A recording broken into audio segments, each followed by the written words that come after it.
the most rewarding part for mothers. Discovering the greatest benefit. माताओं के लिए सबसे बड़ा पॉइंट है, सबसे अच्छा पॉइंट है, माताएं स्वर्ग का द्वार खोलेंगी। The biggest and the best point for the mothers is the mothers will open the gates of heaven. ऐसी क्या सिफ्त है माताओं में जो माताएं ही स्वर्ग का द्वार खोलेंगी? What specialty do the mothers have that only the mothers will open the gates of heaven? कन्याएं भी नहीं खोलेंगी, कुमार भी नहीं खोलेंगे, अदर कुमार भी नहीं खोलेंगे। Neither maidens, kumars, nor other kumars will open them. पुरुष नहीं खोलेंगे, Men won't open the gates. माताएं ही स्वर्ग का द्वार खोलेंगी। Only the mothers will open the gates of heaven. माताओं में अनुभव होता है दुनिया का। The mothers have the experience of the world. अपवित्रता की दुनिया का अनुभव है, इसलिए वो चाहें तो अपवित्र लोगों के प्रभाव से बची रहें। They have the experience of the impure world. This is why, if they wish, they can stay safe from the influence of the impure people. कन्याओं में वो अनुभव नहीं होता है, Maidens don't have that experience. इसलिए वो चंबे में आ सकती है। As a result, they can be trapped. और कुमार अधर कुमारों की तो बात ही नहीं, क्योंकि पुरुषों को सबको कह दिया सब दुर्योधन दुशासन है। Well, there is no question of Kumars and other Kumars at all, because all the men have been called Duryodhan and Dushasan. वो पवित्रता के लिए पहल नहीं कर सकते। They can't initiate to stay pure.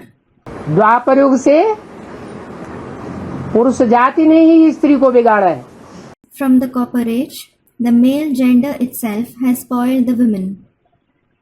इसलिए बोला This is why it was said, कि माताएं सदैव इस बात को याद रखें the mothers should always remember कि बाप आए हैं, that the father has come.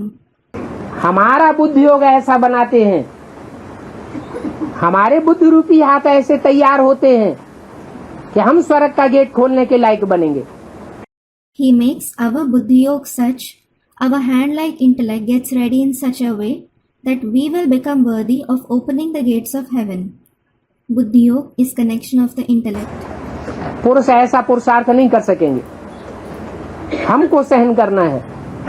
Men won't be able to make such purusharth. We have to tolerate. हमको जीते जी मरना है पहले। We have to die while being alive first of all. बल कहते हैं कि स्त्री चोले में देह अभिमान ज्यादा होता है, Though it is said the female body has more body consciousness, परंतु बाप की याद से वो देहभान खलास भी हो सकता है। it can also be destroyed through the father's remembrance. माताएं शिकायत करती रहती हैं, Mothers keep complaining. हमारे साथ पवित्रता के लिए जोर जबरदस्ती की जाती है, They use force on us for becoming impure.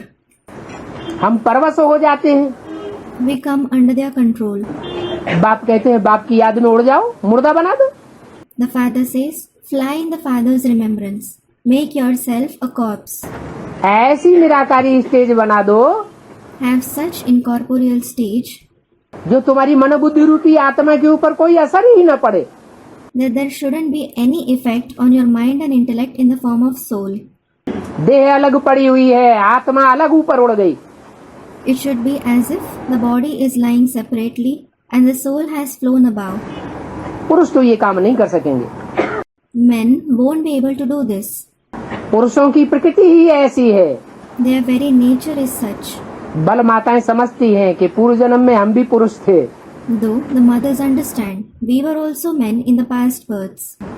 परंतु इस जन्म में हमको ये चोला मिला है जो बाप ने हमको ये जिम्मेवारी दी है।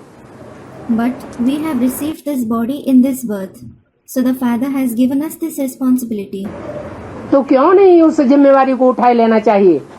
Then why not take up that responsibility? इसलिए गाया जाता है सीताराम लक्ष्मी नारायण।